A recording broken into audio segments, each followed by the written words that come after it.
പിന്നെ മുരളേട്ടാ, മുരളേട്ടൻ ഇന്ന് ഹോസ്പിറ്റൽ വരെ ഒന്ന് പോണം. എന്താടി അത്യാവശ്യമായിട്ട് ഹോസ്പിറ്റലിൽ പോയാൽ എനിക്ക് അസുഖമൊന്നുമില്ലല്ലോ. സിദ്ധാർത്ഥനങ്ങള് ഹോസ്പിറ്റലിൽ കിടപ്പുണ്ടല്ലോ, നന്ദനും അവിടെ ഉണ്ടാവും. അവന്റെ അച്ഛന്റെ അടുത്ത് അവൻ നിൽക്കുന്നതിന് എനിക്കെന്താ? നന്ദനെ കണ്ടൊന്ന് സംസാരിക്കണം, മനസ്സിലുള്ള പിണക്കങ്ങളൊക്കെ പറഞ്ഞു തീർക്കണം. ഇനി എനിക്കതിന് സൗകര്യമില്ല. നിങ്ങള് ആത്മാർത്ഥ സുഹൃത്തുക്കളല്ലേ ഇപ്പോഴും? ചട്ടിയും കലമൊക്കെ ആവുമ്പോ തട്ടിയും മുട്ടി ഇരിക്കുമെന്ന് പറയുന്ന പോലെ ഒറ്റ കൂട്ടുകാരാവുമ്പോ വഴക്കടിക്കും, അടികൂടും. അതൊക്കെ സാധാരണയാ. ആ പിണക്കൊക്കെ എത്ര നേരത്തേക്ക് നിക്കാനാ? ഇതിപ്പോ ഇത്തിരി കൂടിപ്പോയില്ലേ? അവനല്ലേ എന്നെ അവോയ്ഡ് ചെയ്തത്, ഇനി അത് കൂടി കൂടി വരത്തേ ഉള്ളൂ. വെറും ഒരു തെറ്റിദ്ധാരണയുടെ പുറത്തുണ്ടായ വഴക്കാ. പരസ്പരം ഒന്ന് മനസ്സ് തുറന്ന് സംസാരിച്ചാ തീരാവുന്നതേ ഉള്ളൂ ഈ പിണക്കൊക്കെ. അതുകൊണ്ട് സ്നേഹം ഉണ്ടെങ്കിൽ ഞാൻ പറയുന്ന ഒന്ന് കേക്ക്. മുരളേട്ടൻ നന്ദനെ കണ്ടൊന്ന് സംസാരിക്കേ പ്ലീസ്. മുരളേട്ടാ, ആരെങ്കിലും പറഞ്ഞ് നിർബന്ധിച്ചിട്ടൊന്നും വേണ്ട എനിക്ക് അവനോട് സംസാരിക്കാൻ. ഞാൻ എത്ര വട്ടം അവനെ ഫോണിൽ വിളിച്ചിട്ടുണ്ടെന്നറിയോ? ആ ദുഷ്ടം ഫോൺ എടുത്തിട്ടില്ല. അവൻ അവന്റെ പാട്ടിന് പോട്ടെ. ഫോൺ എടുത്തില്ലെങ്കിലേ പിന്നെ വിളിച്ചോണ്ടിരിക്കാൻ ഞാൻ അവന്റെ കാമുകയൊന്നും അല്ല. ഓ, കാമുക ഉണ്ടായിരുന്നപ്പോ വലിയ വിളിയായിരുന്നല്ലോ. എന്താടി പറഞ്ഞേ? നിന്നോട് നിൽക്കാനല്ല പറഞ്ഞേ.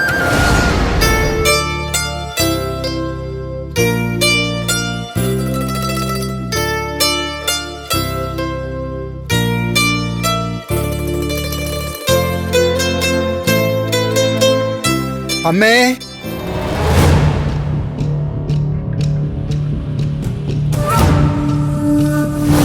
വഴിപാട് തരണേ അമ്മേ. ഭഗവതി, ആരുമില്ലേ?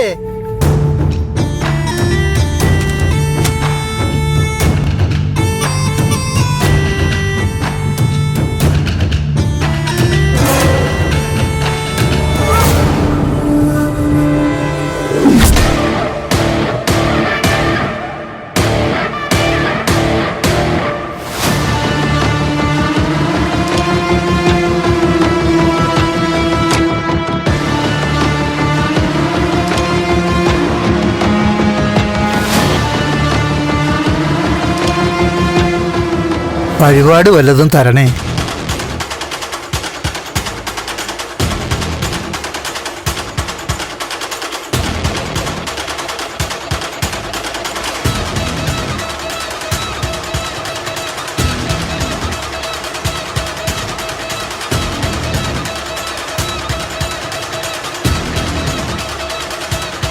ദേവികയുടെ അച്ഛനല്ലേ? ഇതെന്താ ഈ രൂപത്തില്?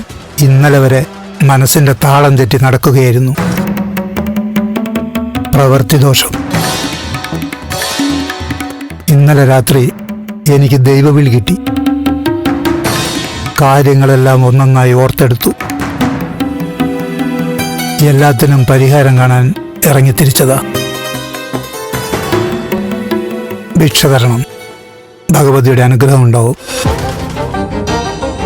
എപ്പോഴോ എനിക്കെൻ്റെ ഭാര്യയും മക്കളെയും നഷ്ടപ്പെട്ടു. അവർ എവിടെയാണെന്ന് പോലും എനിക്കറിയില്ല.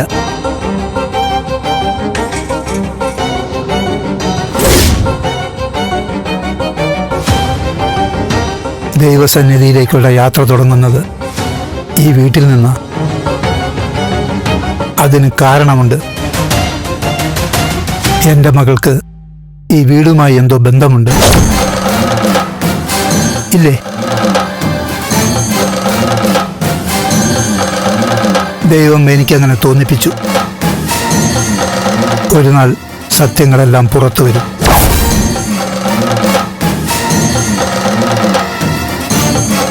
തന്റെ മകൾക്ക് ഇവിടെ എന്താ കാര്യം? കാര്യമില്ലേ?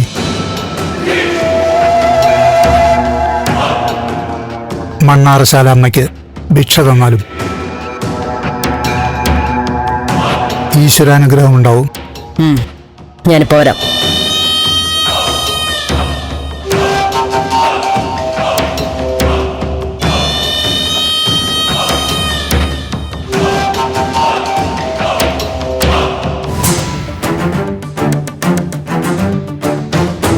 മാധവേട്ടാ, ആരോടും പറയാതെ വീട്ടിൽ നിന്ന് എങ്ങോട്ട് ഇറങ്ങിപ്പോയത്? ഞങ്ങൾ എത്ര വിഷമിച്ചെന്നറിയോ? ആരെയും ഇനി ഞാൻ ബുദ്ധിമുട്ടിക്കില്ല. ഞാൻ പേടിച്ചുപോയി. ഒന്ന് പറഞ്ഞിട്ട് പോകരുതോ? ഞാൻ എൻ്റെ ഭാര്യയെ കണ്ടുമുട്ടി. ആണോ? എന്നിട്ട്? അവളെനിക്ക് പിടിതരാതെ ഓടി മറഞ്ഞു. ഇന്നലെ രാത്രിയിലാ സംഭവം. ഞാൻ അവൾക്ക് പിന്നാലെ കുറേ ദൂരം ഓടി. ഒരു ക്ഷേത്രമുറ്റത്ത് ചെന്ന് നിന്നത്. പിന്നെ അവിടെ തന്നെ അങ്ങോട്ട് കൂടി. ദൈവവിളി കിട്ടിയതാ എനിക്ക്. ഇപ്പോ മാധവേട്ടന് നല്ല മാറ്റമുണ്ടല്ലോ. വെളിവും ബുദ്ധിയൊക്കെ തിരിച്ചു വന്ന പോലെ. ഇപ്പോൾ എല്ലാം എനിക്ക് തിരിച്ചറിയാൻ കഴിയുന്നുണ്ട്. ഞാനിപ്പോ ഒരു പുതിയ മനുഷ്യനാണ്. ഞാൻ എന്തെങ്കിലും രീതിയിൽ വിഷമിപ്പിച്ചിട്ടുണ്ടെങ്കിൽ എന്നോട് അലോഹ്യൊന്നും തോന്നരുത്. ഒന്നും മനഃപൂർവ്വം അല്ലായിരുന്നു. ദേവിക മോളോടും അച്ഛനോടും എനിക്കൊരു ഇഷ്ടക്കേടും ഇല്ലാട്ടോ. എല്ലാം ഈശ്വരന്റെ മായാവിലാസങ്ങൾ. മാധവേട്ടൻ ഭിക്ഷ എടുക്കണ്ട, വീട്ടിലേക്ക് തന്നെ വന്നോളൂ. ഞങ്ങൾ നോക്കിക്കോളാം. ഒരു മനുഷ്യൻ മറ്റാർക്കും ഭാരമാകാൻ പാടില്ല. ഞാൻ എൻ്റെ വഴി തിരഞ്ഞെടുത്തു കഴിഞ്ഞു.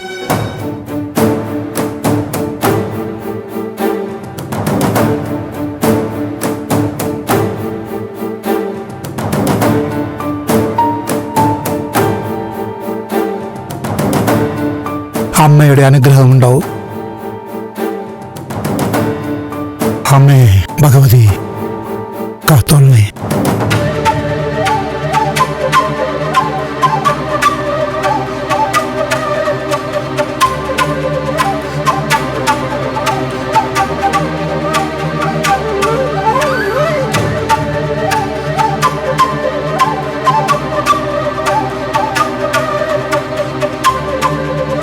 മനുഷ്യന്റെ ഓരോരോ കാര്യങ്ങളെ. ഇന്നലെ വരെ തലയ്ക്ക് സുഖമില്ലാണ്ട് നടന്ന മനുഷ്യനാ ഇപ്പതാ അമ്പലത്തിലേക്ക് ഭിക്ഷ ചോദിച്ചുകൊണ്ട് വന്നിരിക്കുന്നു. എന്തോ ദൈവശക്തിയാ മാധവേട്ടനെ ഇങ്ങോട്ട് എത്തിച്ചത്. അതെന്താ? അല്ല, അത് ഈ വീടുമായി അയാളുടെ മകൾക്ക് എന്താ ബന്ധം? അത് കുഞ്ഞ്. ഇനിയിപ്പൊ സാക്ഷാൽ ഈശ്വരൻ നേരിട്ട് വന്ന് പറഞ്ഞാലും അങ്ങനെ ഒരു ബന്ധം ഉണ്ടാവില്ല. അല്ല നന്ദമോൻ. കേറിപ്പോകത്ത്.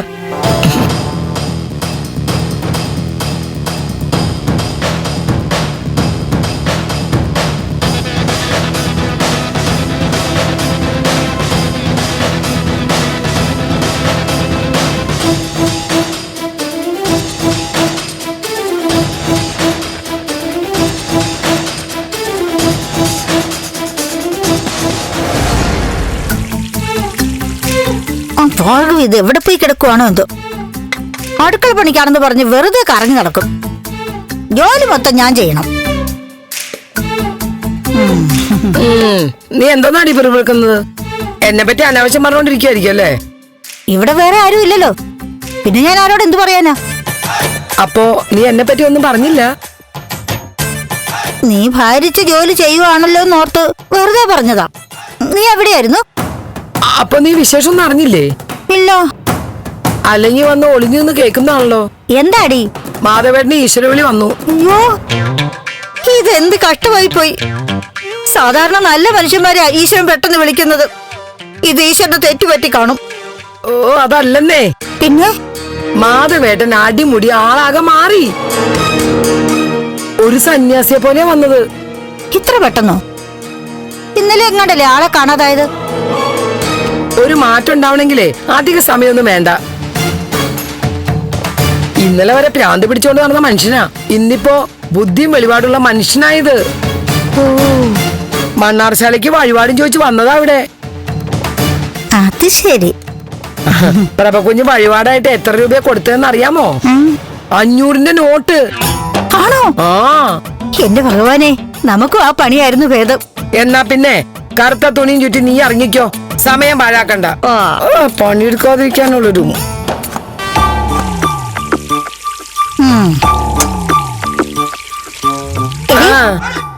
അയാൾക്ക് തലയ്ക്ക് ഇപ്പൊ കുഴപ്പമൊന്നുമില്ലേ? ഇല്ലെന്നേ. ദൈവവിളി വന്ന് സർവ്വ തെറ്റുകളും തിരിച്ചറിഞ്ഞത്രേ. ഇപ്പോ ഒരു ഈശ്വര ചൈതന്യൊക്കെ ആ മുഖത്തുണ്ട്. എന്നാ നീ ഒന്ന് സൂക്ഷിച്ചോ. അതെന്തിന്? എന്തിനാണെന്നോ? അത്രയ്ക്കധികം അയാളെ ഉപദ്രവിച്ചതല്ലേ നീ? ഭിക്ഷ എടുത്ത് ദൈവത്തിനൊപ്പം നിൽക്കുന്ന ആളാ. ആ നിനക്ക് ദൈവം തരും. ഓ വികട സരസ്വതി വിളയാറുന്നേ, നിന്റെ ഈ നാക്ക് വെച്ച് ഒന്നും പറയാതിരിക്കടി. അല്ലെങ്കിൽ തന്നെ മനസമാധാനം ഇല്ലാതെയാ മനുഷ്യൻ ഇവിടെ കഴിയുന്നത്. ഞാൻ പറയുന്നത് അതേപടി ഫലിക്കുമെന്നാണോ നീ പറയുന്നത്? എന്നാ പിന്നെ നിനക്ക് ഉടനെ തന്നെ ഒരു ലോട്ടറി അടിക്കട്ടെ. നീ ഇപ്പൊ പറഞ്ഞ കാര്യം നല്ലതാ. അങ്ങനെയാണെങ്കിലേ ഇതിന്റെ ഗുണം നിന്റെ നാവിനും ഉണ്ടാവും. ആ ഫോൺ ചലക്കുന്നു, അത് സത്യ.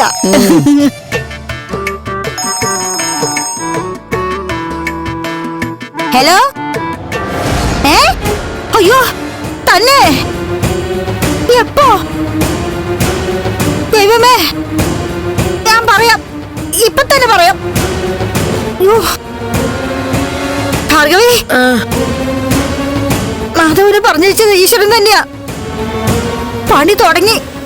എന്താടി? നീ പേടിക്കൊന്നും വേണ്ട. നിന്റെ വീട്ടിലൊരു അപകടം സംഭവിച്ചു. ഈശ്വര, എന്താ നീ പറയണത്?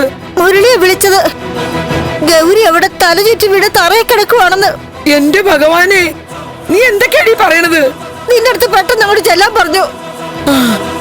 ബോധം വന്നിട്ടില്ലെന്നാ പറഞ്ഞത്. അയ്യോ എന്റെ ഈശ്വര, ആ പെണ്ണെങ്ങാനും. ഇവളെന്തൊക്കെയാ പറയണത്? ആളൊക്കെ കൂടിയിട്ടുണ്ടെന്നാ പറഞ്ഞത്. ആംബുലൻസ് ഇപ്പൊ വരും. നീ പെട്ടെന്ന് അങ്ങോട്ട് ചെല്ല്. എന്റെ ഭഗവാനെ, ഞാൻ ഇനി എന്ത് ചെയ്യും? അവൾക്ക് ഇത് എന്ത് പറ്റി തല കറങ്ങാൻ? ഒന്ന് തലചുറ്റി വീണേനെ ഇവളെന്തിനാ ഇത്ര വെപ്രാളപ്പെടുന്നത്? ആ കൊച്ചിന് വലിയ കുഴപ്പമൊന്നുമില്ലെന്നാണല്ലോ മുരളി പറഞ്ഞത്. ആ അത്രയും പറഞ്ഞു കഴിഞ്ഞപ്പോ മനസ്സിലൊരു സുഖം. ഇനി പെട്ടെന്ന് പണി തീർത്തേക്കാം. എന്റെ ദൈവമേ, ഇതുപോലെ കുറച്ച് ഫോൺ വിളികളൊക്കെ വന്നിരുന്നെങ്കിൽ. അയ്യോ.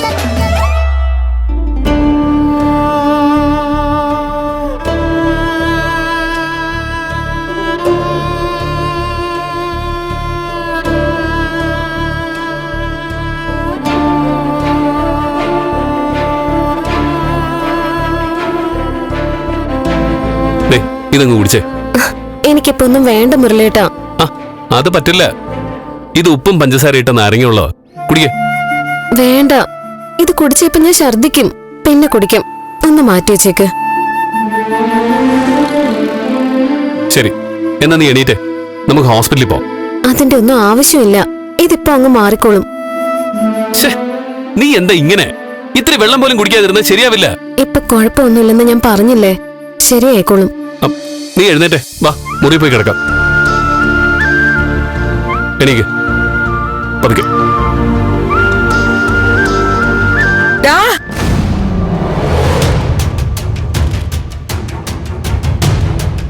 എന്താടാ, എന്താ നമുക്ക് പറ്റിയത്? ഒന്നുമില്ലമ്മേ, ഒരു ക്ഷീണം പോലെ അത്രേ ഉള്ളൂ.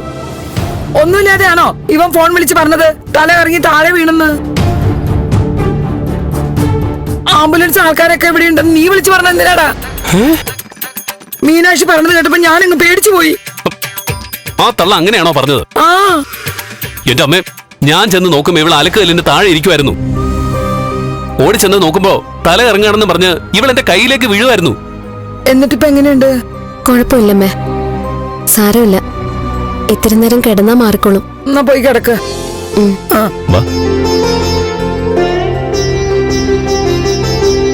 പേടിച്ചു പോയി മനുഷ്യൻ. നീ ഇവിടെ ഉണ്ടായിട്ടാണടി കുറച്ച് വെള്ളം മറ്റോ കൊടുക്കാഞ്ഞത്? എന്തിന്? അത്ര വലിയ എനക്കേടൊന്നും ഗൗരിച്ചിക്കില്ല. പിന്നെ നീയല്ലേ ഇതൊക്കെ തീരുമാനിക്കണത്? അവളുടെ മുഖം കണ്ടാൽ അറിയില്ലേ നല്ല ക്ഷീണം ഉണ്ടെന്ന്? ഛർദിച്ചു എന്നൊക്കെയല്ലേ പറഞ്ഞത്? എന്റെ അമ്മേ, ഇത് അസുഖമൊന്നുമല്ല. സുഖിച്ചിരുന്ന് കുഴിമന്തിയും ബിരിയാണിയൊക്കെ വലിച്ചു വരി തിന്നാലേ ഇതിനപ്പുറം പണി കിട്ടും. എന്ത്? ഇന്നലെ രാത്രി രണ്ടും കൂടി പോയി മൂക്കുമുട്ട തട്ടുകടന്ന് ഫുഡും അടിച്ചു കേട്ടിട്ടാ വന്നത്. ആണോ? എന്നെ കൊണ്ടുപോകാതെ വെട്ടി വിഴുങ്ങിട്ട് വയറ്റിന് പിടിച്ചിട്ടില്ല. അത് തന്നെ കാര്യം. ആ അത് പറ. വെറുതെ മനുഷ്യനെ പേടിപ്പിക്കാനായിട്ട്. ഞാൻ അങ്ങോട്ട് ചെല്ലട്ടെ? അമ്മ ചന്ദ്രത്തേക്ക് പോവാൻ നോക്ക്, ഞാൻ സ്കൂളിൽ പോവാൻ പോവാ.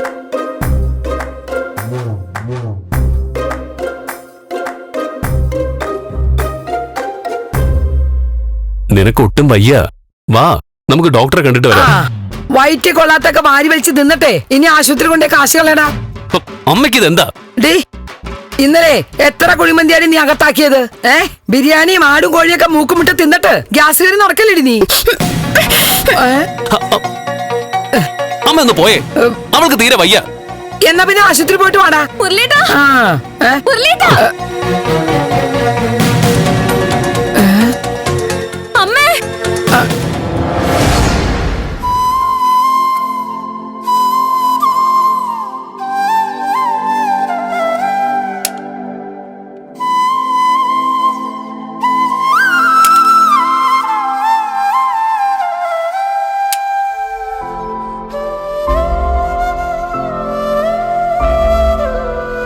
എന്താ അച്ഛാ, എന്തേലും ബുദ്ധിമുട്ടുണ്ടോ?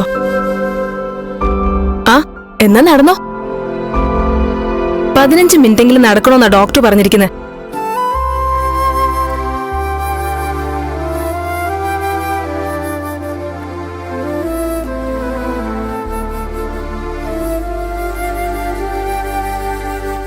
അച്ഛാ, ഞാൻ വീട്ടിലേക്ക് പോവാ. ഇനി ഇവിടെ ഇപ്പോ എനിക്ക് വലിയ റോളൊന്നുമില്ലല്ലോ. മോളും മരുമോളൊക്കെ കൂടെയില്ലേ? അയ്യോ, മോളുണ്ടായിട്ടൊന്നും കാര്യമില്ല. മരുമകളല്ലേ അച്ഛന്റെ മാനസപുത്രി.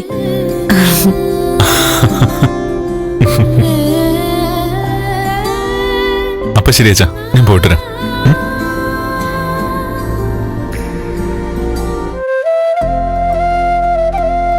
ഞാനിപ്പോ വരാവേ. ചെല്ലു.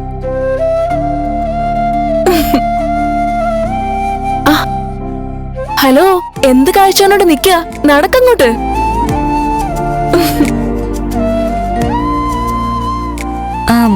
അതെ, നന്ദു ചെന്നിട്ട് അമ്മയോട് വഴക്കിടാനൊന്നും പോരുത് കേട്ടോ. ഞാനൊരു വഴക്കാളിയാണെന്നാണോ ദേവി വിചാരിക്കുന്നേ? അങ്ങനെയല്ല, പക്ഷെ അമ്മ എന്തെങ്കിലും പറഞ്ഞാ കേട്ട് നിക്കില്ലല്ലോ.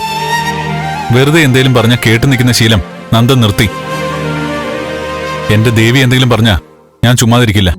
അത് തൽക്കാലം ഒഴിവാക്കണമെന്നാ പറഞ്ഞത്. ശ്രമിക്കാം.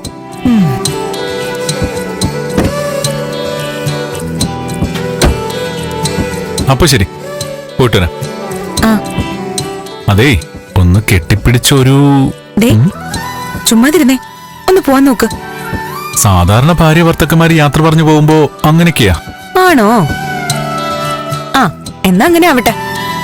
ആ ധൈര്യം ഒന്ന് കാണട്ടെ. വേണ്ട, വാശി കേട്ടല്ലേ. എന്റെ നന്ദു, ഒന്ന് പോയേ. Okay, bye. ആ പിന്നെ വീട്ടിൽ ചെന്നിട്ട് മുരളിയേട്ടനുമായിട്ടുള്ള പിണക്കം തീർക്കണം. അതിന് എനിക്ക് അവനോട് പിണക്കൊന്നുമില്ലല്ലോ. ഇല്ലേ? അവൻ എന്നോട് പിണങ്ങി, തിരിച്ചു ഞാനും. അപ്പോ അവനല്ലേ അത് മാറ്റേണ്ടത്, ഞാനാണോ?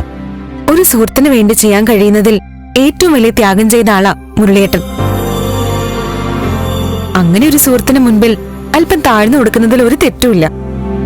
മീരയുടെ കാര്യത്തിൽ സത്യം എന്താണെന്ന് മനസ്സിലാക്കാൻ ശ്രമിക്കാതെ എന്നോട് വഴക്കിന് വന്നത് അവനാ. സ്നേഹവും ആത്മാർത്ഥതയും കൂടിപ്പോയതുകൊണ്ടല്ലേ അങ്ങനെ ഒരു വഴക്കുണ്ടായത്. അതൊരു തെറ്റിദ്ധാരണയായിരുന്നു എന്ന് രണ്ടുപേരും തിരിച്ചറിയുകയും ചെയ്തു. ഇനി എന്തിനാ ആ പിണക്കം തുടരുന്നേ? അവൻ എന്നോട് ആദ്യം സംസാരിക്കാൻ വരട്ടെ, അപ്പൊ ഞാൻ സംസാരിക്കാം. എന്താടാ, പോറായില്ലേ? ഞാൻ പോവാ. ആ പിന്നെ, വീട്ടില് മീരയുണ്ട്, ഒരു ശ്രദ്ധ ഉണ്ടാവണം. മീര ഞാനെന്തിനാ ശ്രദ്ധിക്കുന്നേ? അയ്യോ, ഒരു ശുദ്ധ പാവം. അവൾ അവിടെ ഒറ്റയ്ക്കാ, സ്വയം ഒരു ശ്രദ്ധ വേണോന്നാ പറഞ്ഞത്. ചേച്ചി, വല്ലവന്മാരും കൈ ചൂണ്ടി പറഞ്ഞപ്പോ താലി എടുത്ത് കഴുത്തി കെട്ടിയവനാ എന്നോട് ചാടിക്കടിക്കാൻ വരുന്നത്. നടന്ന് എന്താണെന്ന് അറിഞ്ഞിട്ടും വെറുതെ സംസാരിക്കാൻ വരല്ലേ? ഞാൻ നട്ടിൽ പണയം വെച്ചിട്ടുണ്ടെങ്കിൽ അത് ചന്ദ്രോത്ത് വീടിന്റെ കാര്യത്തിന് വേണ്ടി മാത്രമാ. നീ എന്തിനാ എന്നോട് ചൂടാവുന്നത്? സൂക്ഷിക്കണമെന്നല്ലേ പറഞ്ഞോളൂ. എനിക്ക് അവളോടൊരു അനുകമ്പ തോന്നി, അതുകൊണ്ട് പറഞ്ഞതാ. എടി പെണ്ണെ, ഇവനോട് നീയെങ്കിലും ഒന്ന് പറ. വീട്ടുകാര് കല്യാണം പറഞ്ഞു വെച്ചിരിക്കുന്ന ക്യാമറയ്ക്ക് മുന്നിൽ താലി കെട്ടിയ പെണ്ണും ഇവനും വീട്ടിലുള്ളപ്പോ ഒന്ന് സൂക്ഷിക്കണ്ടേ? നിനക്കും അക്കാര്യത്തിൽ ചെറിയ പേടിയില്ലേ? എനിക്ക് പേടിയില്ലേന്ന് ചോദിച്ചാ ഒട്ടുമില്ല.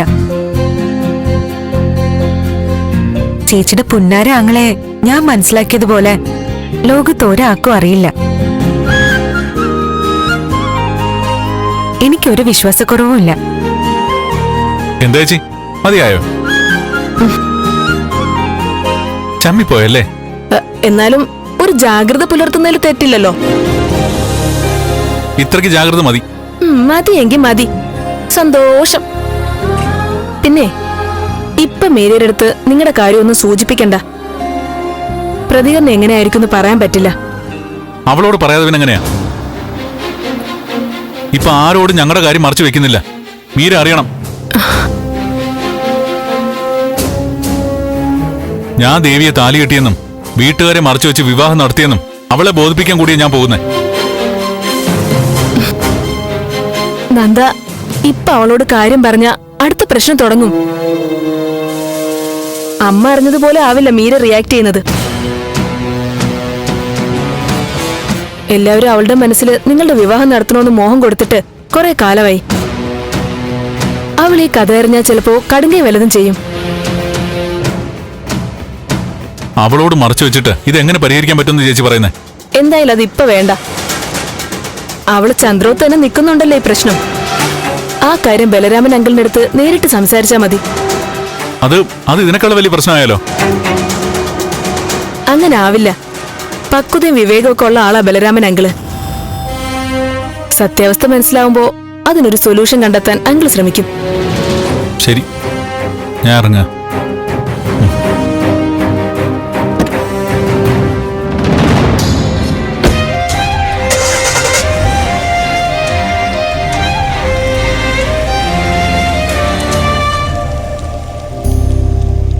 വാ.